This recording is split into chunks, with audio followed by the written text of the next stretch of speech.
Selamat berjumpa kembali saudara-saudari yang dikasihi Allah, yang mengasihi Allah, dan Allah sudah mengasihi saya dan Anda, menyatakan kasih-Nya, membuktikan kasih-Nya dengan memberikan Yesus Kristus untuk mati menjadi tebusan dosa saya dan dosa Anda.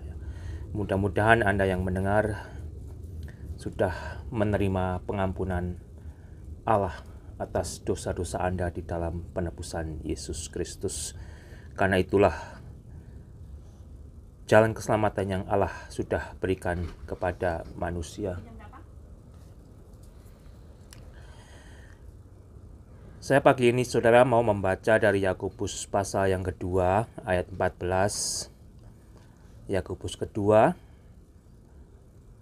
mulai ayat 14 demikian bunyinya. Apakah gunanya saudara-saudaraku jika seorang mengatakan bahwa ia mempunyai iman, padahal ia tidak mempunyai perbuatan? Dapatkah iman itu menyelamatkan dia? Jika seorang saudara atau saudari tidak mempunyai pakaian dan kekurangan makanan sehari-hari, dan seorang dari antara kamu berkata, "Selamat jalan, kenakanlah kain panas dan makanlah sampai kenyang," tetapi ia tidak memberikan kepadanya apa yang perlu bagi tubuhnya, apakah gunanya itu? Demikian juga halnya dengan iman. Jika iman itu tidak disertai perbuatan, maka iman itu pada hakikatnya adalah mati. Tetapi mungkin ada orang berkata, "Padamu ada iman dan padaku ada perbuatan." Aku akan menjawab dia, "Tunjukkanlah kepadaku imanmu itu tanpa perbuatan, dan aku akan menunjukkan kepadamu imanku dari perbuatan-perbuatanku." Engkau percaya bahwa hanya ada satu Allah saja, itu baik. Tetapi setan-setan pun juga percaya akan hal itu, dan setan-setan gemetar. Hai manusia yang bebal, maukah engkau mengakui sekarang bahwa iman tanpa perbuatan adalah iman yang kosong? Bukankah Abraham bapa kita dibenarkan karena perbuatan-perbuatannya ketika ia mempersembahkan Ishak anaknya di atas mezbah? Kamu lihat bahwa iman bekerja sama dengan perbuatan-perbuatan, dan oleh perbuatan-perbuatan itu iman menjadi sempurna.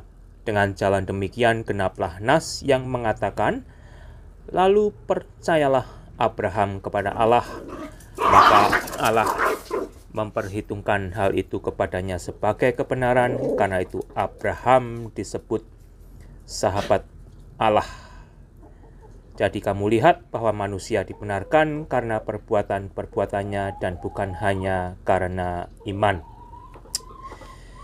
Saudara, sebagai orang Kristen kita beriman di dalam Yesus Kristus, tetapi melalui apa yang diajarkan kepada kita melalui bagian bacaan yang saya barusan baca, perbuatan kita harus mencerminkan apa yang diajarkan oleh Yesus Kristus untuk kita taati, untuk kita lakukan, saudara.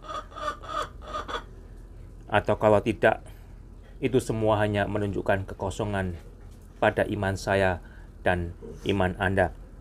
Ya, kehidupan kita dari hari ke hari harus diisi, dipenuhi dengan Yesus Kristus. Itu aja sebetulnya, simple ya. Kalau fokus iman kita ada di dalam Yesus Kristus, Anda akan mengalami pertumbuhan, ya. Anda akan disempurnakan oleh Allah di dalam Yesus Kristus melalui pertolongan Roh Kudus. Jangan menjadi seperti setan-setan tersebut. Setan-setan tersebut percaya jikalau ada Allah, jikalau Allah itu adalah satu. Tetapi setan-setan tidak mentaati Allah. Setan-setan memberontak terhadap Allah, bahkan ingin membawa Anda juga untuk sama-sama menjauhkan diri dengan Allah. Saudara, semoga dari bacaan tadi menjadi berkat bagi Anda dan ini menjadi berkat bagi saya. Ya, Anda baca lagi ya, Anda renungkan lagi supaya hari ini perbuatan kita merupakan bukti dari iman kita di dalam Yesus Kristus, sehingga Anda akan menikmati hidup Kristen Anda, saya akan menikmati hidup Kristen saya. Karena apa? Karena kita isi perbuatan kita sesuai dengan iman kita di dalam Yesus Kristus, yang mana perbuatan kita adalah buah daripada persekutuan pribadi kita dengan Yesus Kristus.